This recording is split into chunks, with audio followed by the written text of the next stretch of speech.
Bro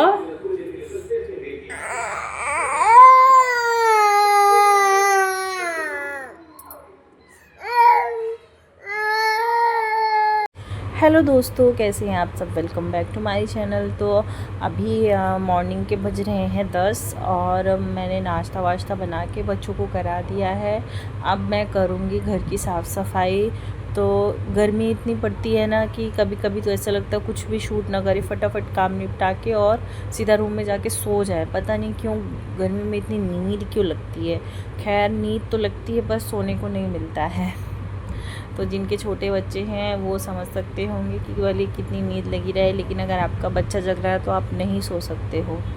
तो यहाँ पे मैं बेडशीट चेंज कर रही हूँ। काफ़ी दिनों से मैंने हॉल की बेडशीट चेंज नहीं की थी और ये वाला बेड ना ख़राब निकल गया है। इसमें ना वो घुन लगता है बार बार। तो अभी तो काफ़ी दिनों बाद ये बेड यहाँ पे मतलब इंस्टॉल हुआ है। अभी तक ये बाहर इसको बालकनी में हमने रख दिया था दवाई लगा के। तो अभी देखते हैं दवाई कितना असर करती है। और अगर आप लोगों के पास कोई और सजेशन हो जिससे घुन ना लगे लकड़ी में तो प्लीज़ कमेंट ज़रूर मुझे करिएगा। और यहाँ पे मतलब चीज़ें तो जगह पे रख दी हैं और अब मैं लगाऊंगी झाड़ू। तो भाई ये इतना कचरा पता नहीं कहाँ से आता है। डेली 2 से 3 बार झाड़ू लगता है घर में, लेकिन फिर भी जब मैं दूसरे दिन झाड़ू लगाती हूँ ना तो भाई साहब इससे कचरा निकलता है कि मतलब जैसे लगता है कि सारे इंदौर का कचरा मेरे घर में हो। और पता नहीं क्या बच्चे इतना क्या कचरा करते हैं कि मतलब पूरे घर में चीज़ें इधर से उधर फेंकेंगे, कचरा करेंगे, क्या मिलता है इनको पता नहीं। तो खैर यहाँ पे ये यहाँ पे आपको जो बॉक्स दिख रहा होगा वो मैंने बेड पे रखने के लिए निकाला था, बट किसी ने रखा नहीं।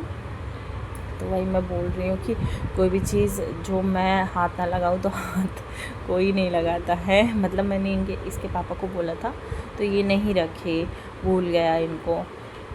और अब मैं उधर से हॉल क्लीन करके आई हूँ। ये बच्चों का रूम है, मतलब इसमें बच्चों के खेलने वेलने के लिए खिलौने रखे रहे हैं, पूजा मंदिर वाला रूम है।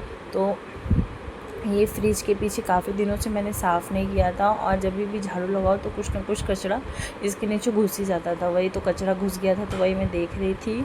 और ये वाला रूम भी मैंने साफ़ कर दिया है। तो बड़ा घर अगर ले लो तो सबसे ज़्यादा दिक्कत तो मुझे यही लगती है झाड़ू और पोछे की। तो यहाँ पे रूम को क्लीन करने के बाद मैं आ गई हूँ किचन में। तो यहाँ वाला जो किचन है वो नॉन मॉड्यूलर है, तो जितने भी नीचे के सेक्शंस हैं सब खुले हैं। तो एक बेनिफिट ये भी हो जाता है कि साफ़ हो जाता है, और एक ड्रॉबैक ये है कि सारी चीज़ें दिखती हैं तो बेटा मेरा परेशान करता है। तो दोनों चीज़ें हैं यहाँ पे। आज मेरा सिलेंडर ख़त्म हो गया था तो वही एक सिलेंडर वहाँ से निकला है, तो मैं साफ़ कर रही थी कि जब खाली रहता है तभी तो मतलब अच्छे से साफ़ हो पाता है। तो वही मैं अंदर साफ़ कर रही थी और किचन में भी मैं झाड़ू लगा दूँगी। और अभी पोछा लगाना बाकी है, लेकिन इस बीच अभी मेरे को खाना बनाना है। मतलब सब्ज़ी मेरी बनी हुई है, अभी मेरे को चावल बनाना है और बच्चे नहा लिए हैं, खाने का वेट कर रहे हैं। तो झाड़ू लगा के फटाफट मैं खाना बनाऊँगी और बच्चों को खिलाऊँगी, क्योंकि फिर बेटा सो जाता है ना तो उसके सोने से पहले, ताकि वो खाना खा ले।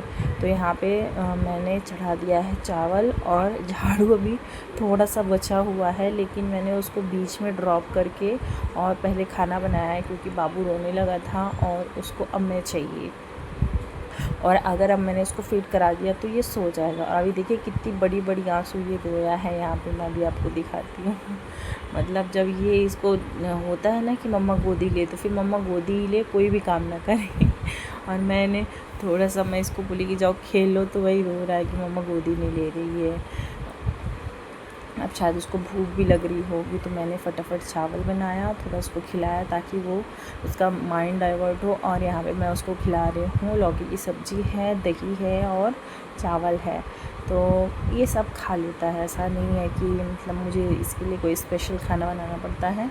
जो भी घर में बना रहेगा वो सब खा लेगा। तो यहाँ पे नॉर्मल दही तो नहीं खाता है, जैसे प्लेन दही अगर आप खिलाओ तो नहीं खाएगा, लेकिन आप राइस के साथ खा लेता है बहुत अच्छे से। तो मैं क्या करती हूँ, क्योंकि मैं खाती हूँ ना, तो जो मैं खाती हूँ कभी कभी मैं उसको खिला देती हूँ तो वो खा लेता है अच्छे से। तो यहाँ पे सब्जी दही और चावल खा रहा था। तो अभी मेरे हाथ से खाएगा, फिर अपनी बहन के हाथ से खाएगा। वो उसका यही है कि मतलब जब तक वो अपनी दीदी के साथ नहीं खाता है ना तो उसका खाना अधूरा ही रहता है। तो यहाँ पे आ गई है वो भी अपना खाना लेकर। मैं बाद में खाऊंगी, नहाने आने के बाद, मतलब पोछा वोछा लगाने के बाद पहले बच्चों को खाना खिला दूँ। तो यहाँ पे बगल में पानी भी रखा है कि अगर उसको तीखा लगे तो वो पानी पी ले और खाता भी रहता है। तो थोड़ा सा क्या है ना कि बच्चे अगर पेट भर खाना खा लेते हैं तो लंबी नींद लेते हैं, बीच में जगते नहीं हैं। और अब बड़ा हो गया है तो वो उसका तो फीडिंग से तो पेट भरने वाला नहीं है। तो यहाँ पे मेरे से खा लिया है। अब 2-4 बाइट अपनी बहन से भी खाया है, लेकिन सब्ज़ी उसको थोड़ा तीखी लग रही थी। मतलब मुझे ऐसा लगा कि उसको हल्का तीखा लग रहा है, लेकिन खा लिया था उसने। तो वही बार बार पानी मांग रहा था तो उसको खिलाई हूँ। उसके बाद आई हूँ तो वॉशिंग मशीन में कपड़े लगाई हूँ, कपड़े धोने के लिए रखे थे और फिर बाबू को सुला दी हूँ, वो सो गया है। तो ये था आज का मेरा छोटा सा व्लॉग। अगर आपको अच्छा लगा होगा तो चैनल को सब्सक्राइब कर देना, वीडियो को लाइक कर देना और फ्रेंड और फैमिली के साथ शेयर ज़रूर कर देना। मिलती हूँ आपसे नेक्स्ट वीडियो।